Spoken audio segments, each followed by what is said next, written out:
This is quite reflective.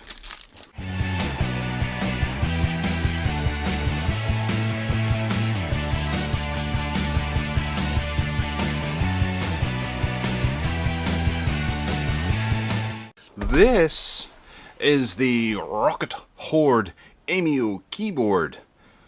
It's a fully equipped keyboard with a detachable palm rest, a tuning wheel, the Aimo lighting system that I like very much, and it looks pretty darn good. It costs about 80 quid. You can pick it up off Amazon at the moment. It regularly retails for about £90, but I think I saw it on Amazon for 80. Good looking here, stickers there. See if we can find some of the specifications. Now this is a precision key layout, configurable tuning wheels and keys, membrane 2.0, quick fire macros, RGB illumination, Aimo lighting system, improved anti-ghosting, and a detachable palm rest that we've already mentioned. Over here it tells us about the cool wheel, the turning wheel, volume, brightness, color, DPI, and hotkey. Windows 10 dial functionality as well, fast key actuation and actuation speed squared. Okay, right. Horde macro keys 5 milliseconds, Horde membrane keys 7.8 seconds, standard membrane keyboard 9 seconds. Okay, so that's what we can expect to see speed wise. There are technical specifications here. If you want to pause and read through those, there's tons of stuff there. And I'm just going to get into this because I'm busting to see what it's like. Okay, so I have the Roccat Aimo headphones and mouse. So this should integrate into that whole system. And the lights should synchronize between your mouse, your headphones, and the keyboard, and it should look really sexy. So first up, we have the wrist rest, armrest thing. It's a 2-layer thing. We've got a layer of grey plastic on the top, and then an underpinning of darker plastic. It might be very dark grey, or even black, some might say. There is some there's some rubberizing here and here to protect it, or protect the table, or to keep it in place, all that kind of stuff. And there's every reason to have rubber on the bottom of a keyboard. And we have the Roccat logo along here with Roccat written there. Then these are the largish connectors that click onto the bottom, and they seem quite strong. I have broken these in the past where they've been a lot smaller. This is hopefully going to be, well, being more substantial, might be a little bit stronger. Not sure about these, but from the outset they do look like they'll take a couple of insertions before they get a bit dangerously close to breaking.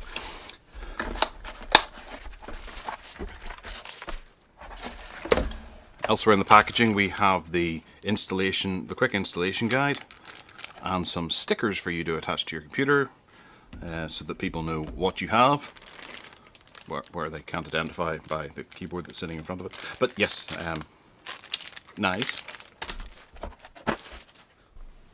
And here we have the keyboard. So it's quite big. It's quite light, actually. It's an 80-pound keyboard, so it feels a wee bit like an 80-pound keyboard.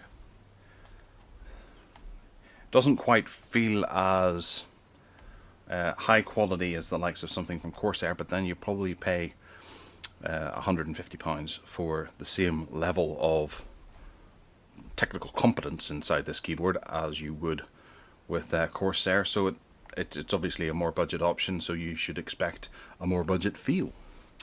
We have M keys down here. We have buttons up here for the the function keys. We have the standard layout here. That is not caps lock. It's a plus sign in square brackets and a downward shift. This is the UK layout. We have the inverted commas there, a pound sign, and dollar and euro there. So it's not exactly a conventional layout of keys. We have function there and Windows key there. Then over here we have print screen, scroll, lock, and break. Those and cursors, number lock, and the rest of the numeric pad seems fairly standard. So up here we have our media controllers. There's play, pause, track back, track forward, silence, volume back on again, microphone, brightness, colors, FX. Obviously these glow when plugged in. So that's the task switcher from Windows, I'm pretty sure. There's a person there as well, which might bring up MSN Messenger or something like that. And then we have the jog wheel, which isn't a clicky button, it is primarily just a jog wheel. So I would guess, and we will put it to the test, if you press that, this will change the color palette. If you press that, it'll change the FX across here as you do that. You press that, probably able to adjust the volume, that kind of thing. But we'll go and plug it in and check and see what exactly those functions do in a bit. Then on the underside we have a one-stage foot or leg that sticks out. No other options with that, which is a bit of a shame. We have some rubberizing there, so I guess we do have two stages. You can either have it flat down with utilizing these bits of rubber, or the leg. The leg has a little bit of rubber on it as well, so it's not going to slide anywhere on a particular slidey surface. We have a grill here for cooking in the Australian outback. For air intake, maybe. No, it doesn't quite look like it. It must just be part of the design. We have a grill here. Then obviously that's the area for the wrist rest to plug in. That's the same on this side as well. Nothing too remarkable about the bottom. It's the bottom of a keyboard. So coming out at the top here, we have the braided cable, which is reinforced with a little bit of plastic. That is quite. There's a bit of movement in it, so it should last, being moved from LAN party to LAN party. It's a decent quality braided cable that is of decent length, hopefully. I'm sure you saw those specifications when you freeze framed the video earlier. We've got about 2 meters there of cable, and then we have the USB here, which has a little bit of reinforcement there. And it's decent enough looking. It's got a nice logo and things on it, so attention to detail is pretty good on this keyboard, and it's looking quite good for 80 quid. I would be quite pleased at this thus far. So attaching the wrist rest, it's easily done. It looks quite nice. It fits in quite nicely here, and it feels like a fairly decent combination. The keyboard feels quite nice to type on. The buttons are quite low down. It's obviously not mechanical because it's a membrane keyboard, but with their additional membrane technology added there, it'll be difficult to judge exactly how quickly things react on a day-to-day basis, but we'll have to get into some heavy gaming and see. Now, having looked through the press release and things for this, I did notice that over here you can see there looks to be like a credit card slip that you could charge things to. It's not a credit card slide to pay thing. It's actually almost a stand or a mount, if you like, for a mobile phone holder, which you would have to print or order the 3D print. Well, I'm sure you can buy them online as well, but there's a QR code there for more information. I'm going to have to dig into that because I didn't realize it was an optional extra. I thought it was an actual feature of the keyboard. So I'm a little bummed out to see that, to be honest. The Roccat has a Swarm application that they use, and there's a mobile version of it as well that you can install on your tablet or your phone. So they're really pushing for mobile phone integration with their products, which is quite nice to see. It's not leaving out your smartphone. That's a novel way for a company to really make a bit of an imprint. So we'll go over and hook it up to the computer and have a look and see how well this functions. I'll take you through some of the light arrays, some of the colourful LED effects that the keyboard is capable of, and then I'll have a decent go of it and stick a review on the site on techaddicts.uk in the next few weeks. Okay, so here we are looking at the keyboard. You can see there's a very slow maneuver going across at the moment with very subtle color styles changing and things. This is on the Aimo intelligent lighting setting. We can change that to the color wave motion, which you can see is sweeping over with various different colors. We can adjust the speed so it goes much faster, cycles through the colors. We can up the brightness as well, so it's a bit more obvious, although filming in the darkness here, I suppose turning it the brightness way down might help illustrate. But we'll keep the brightness up as far as possible. Then we have Snake, which zips around. As you can see, these buttons up at the top, the media buttons, aren't actually included in it.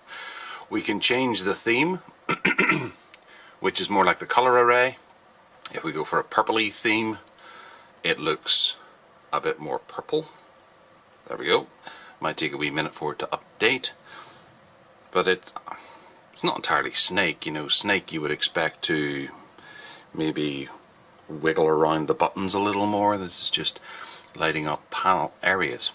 We can keep it on fully lit. There we go. Which we can then change the theme, because we have it on purple at the moment. We can go for red, and there does seem to be a bit of a delay between selecting it on the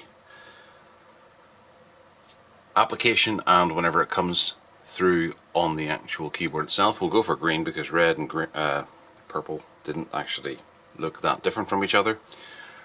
There we have the green up, and it looks, well, green. We can change it to our heartbeat as well, which seems to go on two different sides. I guess that's more cardiovascular if anything. We've got the left and the right atriums going, or whatever you call them. And again, we can change our color to something a little different, just to keep things exciting. We also have breathing as well. There it comes through now.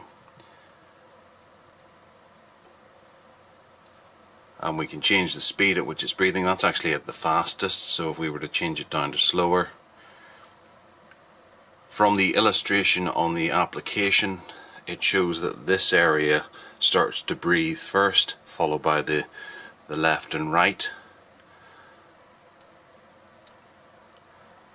But I suppose whenever we change the speed, you can just about see that coming in. If you look at the buttons over here, they are slower to light up than the center. And then finally we have a custom mode as well, where we can have different keys lighting in different ways, and we can play around with a couple of effects, including breathing,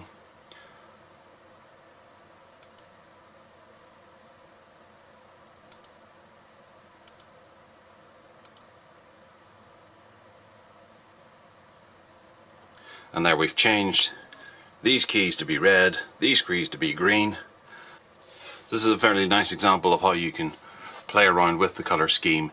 Whilst it's a little limited, you can change between the numeric keys as well, or the number keys.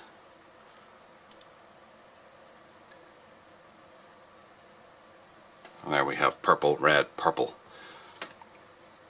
So that might be worthwhile to someone. The Rocket Swarm app we've looked at in the past, and it does seem to be a very fully featured app with a simple to use interface and the like. So we'll reserve that for the written review just to see how well it works with this. The delay between setting something up and it coming through on the keyboard is a bit of a pain, but I guess it's something that you're not going to worry about too often unless you're really into setting up profiles and things. I'm going to have another play around with this and see what way I can set it up for the review to best illustrate all of the effects and features of the keyboard in the best light. So if you have any questions or anything you wish me to check, let me know in the comments box down below. Hit that subscribe button, give us a wee thumbs up if you fancy, and other than that, take care.